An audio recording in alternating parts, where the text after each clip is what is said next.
जय माता दी। दुर्गा सप्तशती का 9वां अध्याय। ऋषि बोले, हे राजन, रक्त बीज के मर जाने पर एवं युद्ध में अन्य असुरों के मर जाने पर शुंभ निशुंभ दैत्यों का क्रोध बढ़ गया। फिर दैत्यों की प्रधान सेना को साथ लेकर निशुंभ युद्ध भूमि में आया। उसके आगे पीछे दाएं बाएं बड़े बड़े दैत्य थे।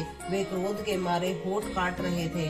शुंभ भी अपनी सेना के साथ मातृगणों से लड़कर चंडिका को मार डालने की इच्छा से आ गया।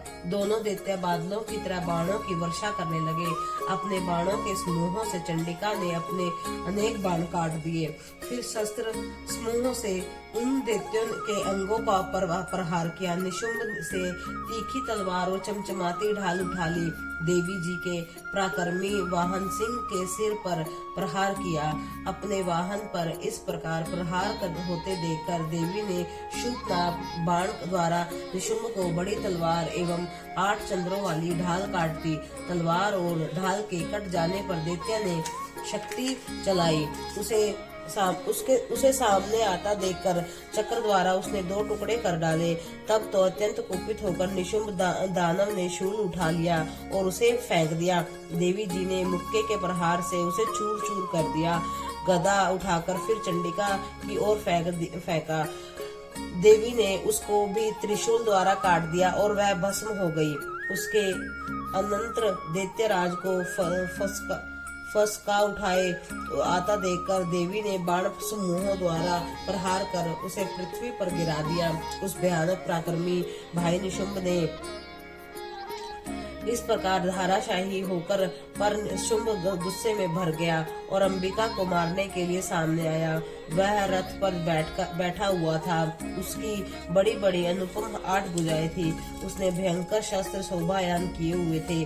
उन भुजाओं के सारे आकाश को ढांप कर वह शोभित हो रहा था।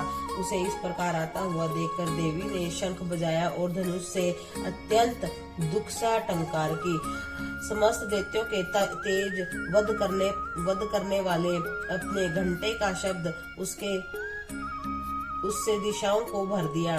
तब सिंह ने भी बड़ी बड़ी हाथियों के महामद को दूर करने के लिए बड़ी भारी गर्जना लगाई। उसके द्वारा आकाश पृथ्वी और 10 दिशाओं गूंज उठी और वह काली के आकाश में उठकर पृथ्वी पर दोनों हाथों से ताड़ना की और उस शब्द से तो पहले के सभी शब्द मंद पड़ गए। तब शिवदूती ने अमंगल रूप से अत्यंत अट्टहास किया। उन शब्दों से दैत्य डर गए। शुंभ के गुस्से पर पारा चढ़ गया। फिर जब कि अंबिका ने कहा कि हे दुरात्मा, ठहर जाओ, तब आकाश में स्थित देवता जय जयकार करने लगे। शुंभ ने क्रोध कर आग बरसती हुई भयानक शक्ति चलाई। अग्नि के पहाड़ की तरह आती हुई उसे देखकर देवी ने अग्नि की भारी उल्का से उसे हटा दिया। शुंभ ने फिर सिंहनाद किया, जिससे त्रिलोकी गूंज उठी। हे राजन, उस सिंहनाद का इतना घोर शब्द था जैसे कि वज्रपात हो। उसने बाकी शब्दों को परास्त कर दिया। तब शुंभ द्वारा छोड़े गए बाणों को देवी ने एवं देवी द्वारा चलाए गए बाणों के शुंभ ने अपने उग्र बाणों द्वारा सैकड़ों हजार टुकड़े कर दिए। तब चंडिका ने कुपित होकर शुंभ को शूल से मारा। उसके लगते ही वह मूर्छित होकर पृथ्वी पर गिर पड़ा। इतने में निशुंभ चैतन्य होकर वहां पहुंच गया। इस हाथ में धनुष लेकर बाणों से काली तथा सिंह पर प्रहार कर दिया। उस दानवराज ने अपनी 10,000 भुजाओं वाली बना ली और फिर चक्रों का प्रहार करने लगा। घोर संकटों का नाश करने वाली भगवती दुर्गा ने अपने बाणों से उन चक्रों तथा सभी बाणों को काट गिराया। तब निशुंभ असुर सेना से आश्वत होकर चंडिका के वध को लेकर हाथ में गदा लेकर बड़े वेग से भागा। वेग से आते हुए अब उसकी गदा को तीखी तलवार के साथ चंडिका ने काट दिया। फिर दानव ने शूल उठा लिए। शूल हाथ में लिए हुए वह उस देवी पिंडक निशुंभ शुंभ को आता देखकर चंडिका ने अपना शूल वेग से चलाकर उसकी छाती बीन दी। उसकी छाती को फटते ही उसी छाती से एक और महाबली पुरुष निकला। वह खड़ी रह इस प्रकार कहने लगा।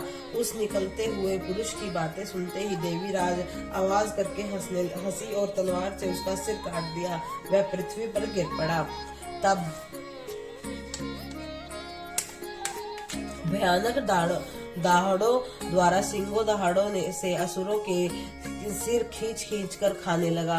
वैसे ही काल ने तथा शिव दूती ने बहुत से दानवों का क्षय कर डाला और कई सिंह के ग्रास बन गए। इस प्रकार से दुर्गा सप्तशती का 9वां अध्याय का समापन होता है। जय माता दी।